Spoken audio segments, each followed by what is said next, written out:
Merci d'avoir regardé ce film sur Arte avec Longines. L'élégance du temps depuis 1832. Dans un instant, toute l'actualité du cinéma dans un magazine.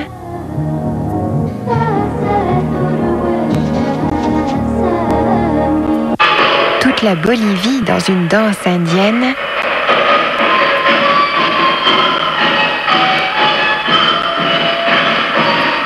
Toute l'enfance dans 2 courts-métrages.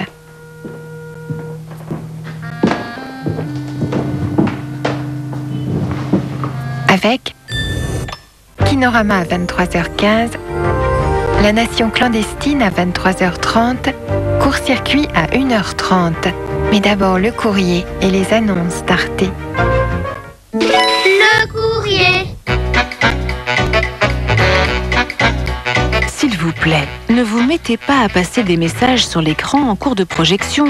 Cette pratique est pour moi aussi choquante que si l'on inscrivait sous les mains de la Joconde, directement sur la toile, quelque avis d'importance du style « Vous trouverez des cartes postales de ce tableau à la librairie à droite en sortant ». Qu'en pensera Léonard de Vinci? L'image à la télévision n'a-t-elle pas droit à son intégrité? Anne-Sophie de Paris. Si vous aussi, vous voulez nous écrire, envoyez votre lettre à Arte, service des téléspectateurs, 2A rue de la Fonderie, 67 080, Strasbourg, CEDEX.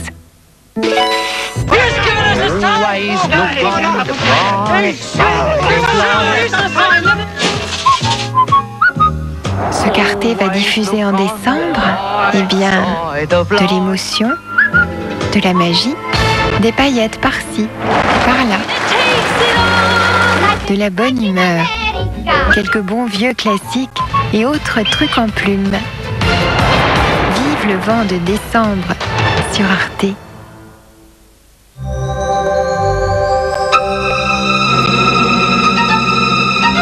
Ce soir dans Kinorama, entretien avec Sylvie Véred pour le film Un frère.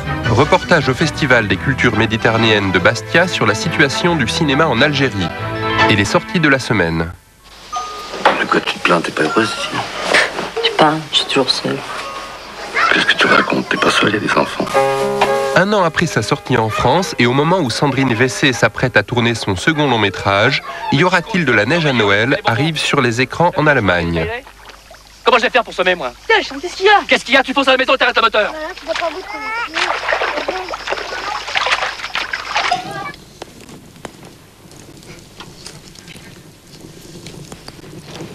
Attends, je vais voir maman. Quand j'ai rencontré papa, c'était une drôle de rencontre. Un homme marié, ça commençait plutôt mal. On était vraiment amoureux. Il m'a parlé de cette ferme qu'il avait achetée, qu'on allait s'en occuper tous les deux, qu'on aurait plein d'enfants. Non, moi, il t'a pas menti.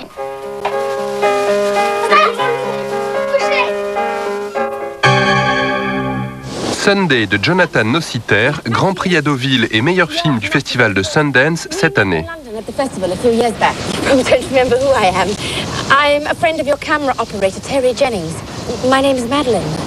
Matthew, un cadre au chômage, se fait passer presque malgré lui pour un grand metteur en scène. C'est Madeleine qui tire les ficelles. Pretty good? Okay, I don't mean to upset you, but take a look at this. She did that to me. That's Madeline's handiwork. She thought I was seeing another woman. Did it with a pair of pruning shears. Jonathan Nossiter à propos de son film.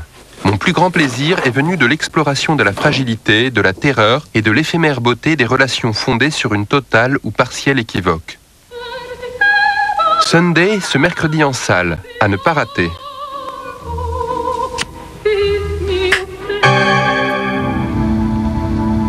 En mai 1991, Anatoly Artsebarsky et Sergueï Krikaliev sont envoyés sur la station orbitale Mir. 5 mois plus tard, seul Anatoly rentre sur Terre. Sergueï sera oublié. L'URSS, qui est en train de devenir Russie après le putsch d'août 91, a d'autres choses à penser. Andrei Youjika nous raconte à partir de centaines d'heures de films tournés par les cosmonautes eux-mêmes cette nouvelle odyssée de l'espace. Un point de vue drôle et très distancié sur une petite planète, la Terre.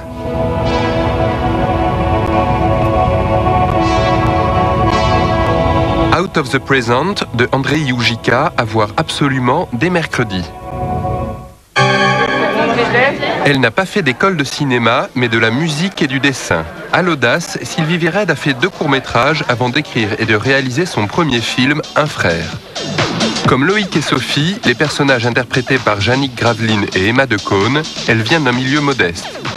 Son père était docker, sa mère serveuse. En faisant ce film, c'est à ses parents qu'elle a pensé, pour les défendre et refuser l'apitoiement. Bonjour. C'est bien que tu sois là. Je te présente Tony, le meilleur copain de mon frère. Je sais. Tu veux dire plus copain que moi? On s'est croisés une fois, je crois, non?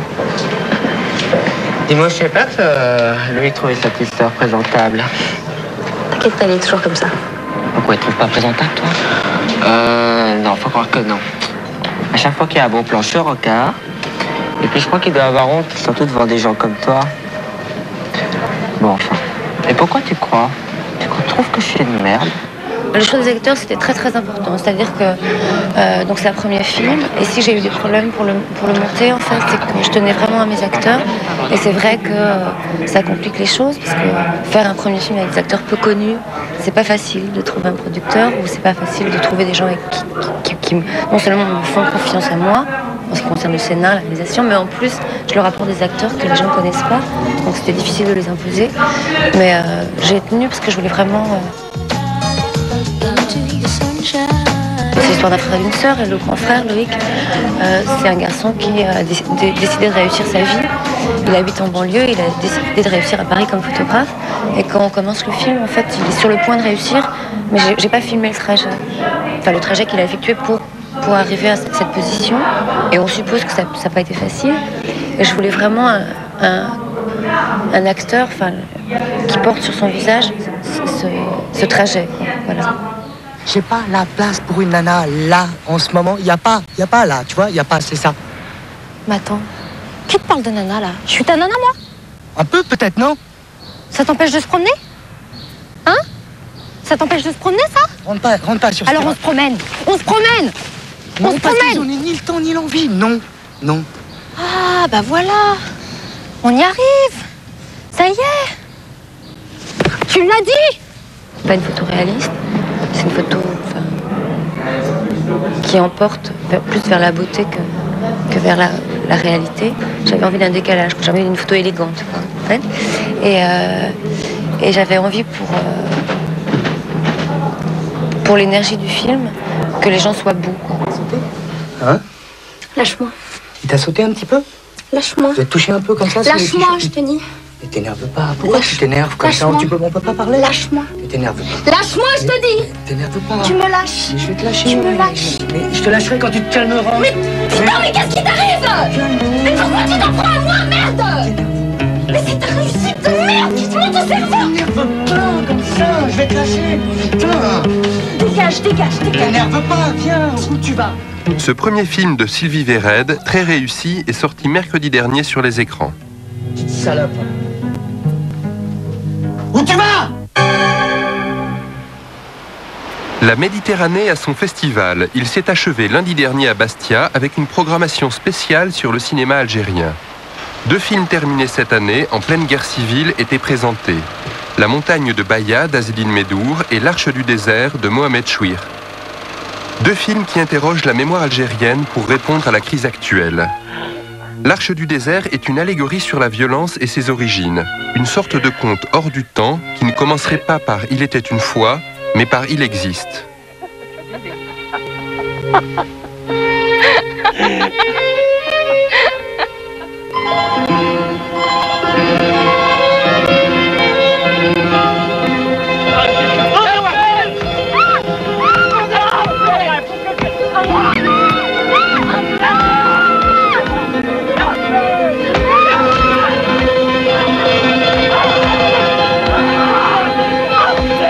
Ce qui est intéressant, c'est que Mohamed Chouikh est un cinéaste très à l'aise dans le microcosme. Donc il a imaginé dans une oasis saharienne une communauté qui va se déchirer et qui va s'affronter de l'intérieur. Hein, justement, par manque d'ouverture, par manque de dialogue, par manque de tolérance, par une certaine somme d'interdits qui doivent autant aux structures féodales de la société qu'à un islam mal compris ou en pleine dérive. Et dans le cas de Azdin Medour pour La montagne de Baya, alors là c'est brutalement l'irruption, la mise à jour de la dimension berbère de l'Algérie. C'est-à-dire, quand aujourd'hui, dans le débat politique en Algérie, on légitime uniquement et principalement la langue arabe, ce postulat est mis à plat par le film de Azdin Medour qui nous dit « Mais non, avant les Arabes, il y a eu d'autres courants civilisationnels dans l'Algérie, le pays a été traversé par d'autres influences, et tout naturellement au départ par la société berbère et la langue berbère. Donc, qu'est-ce que c'est que l'identité berbère? Qu'est-ce que c'est que la culture berbère dans un contexte historique qui se déroule au lendemain d'une insurrection de 1871? La montagne de Baya, fresque historique en costume avec de nombreux figurants et d'importants décors, a été très difficile à tourner dans les conditions actuelles de sécurité en Algérie. La production a été interrompue pendant 8 mois à la suite d'une explosion entraînant la mort de 14 membres de l'équipe technique. Azdin Medour a dû mobiliser tout son courage et sa ténacité pour terminer le film.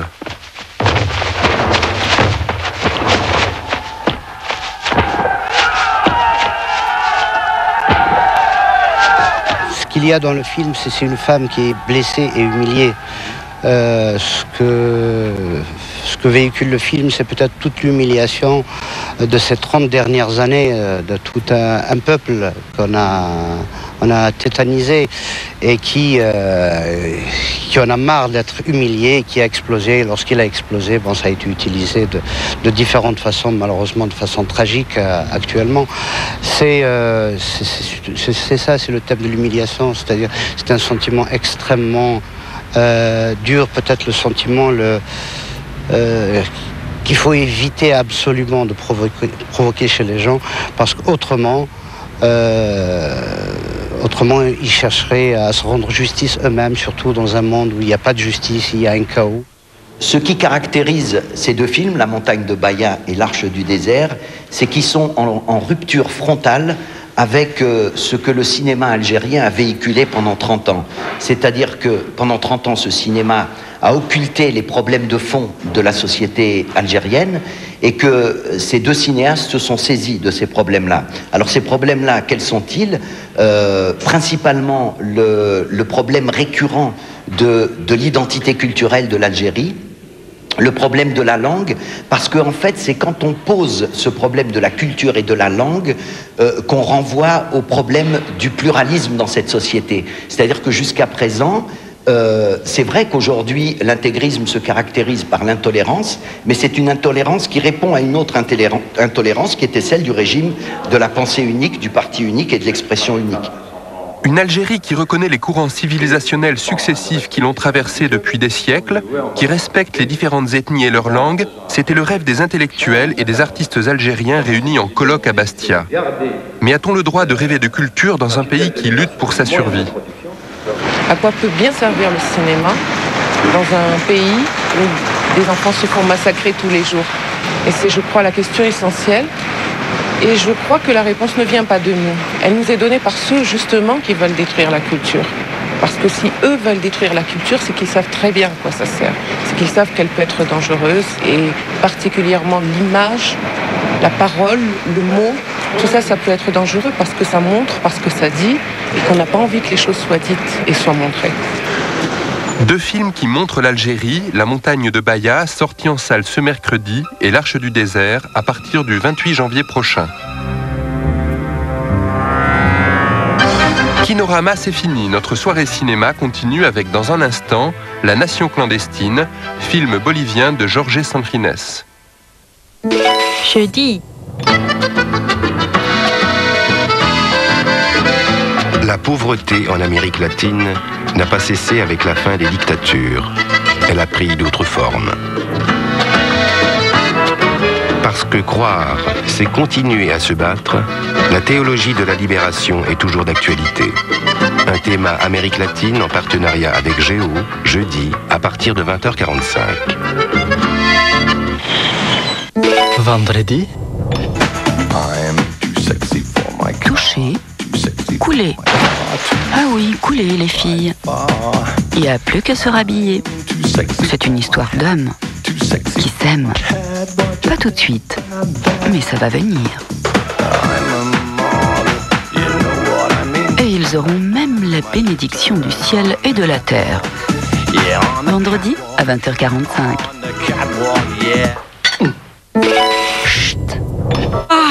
Ah, nous aussi, on l'aime bien, notre maître nageur. Oh, ce qu'il est quand même pas. Et maintenant, un film bolivien inédit où nous verrons que les Indiens continuent à danser avec et pour les dieux.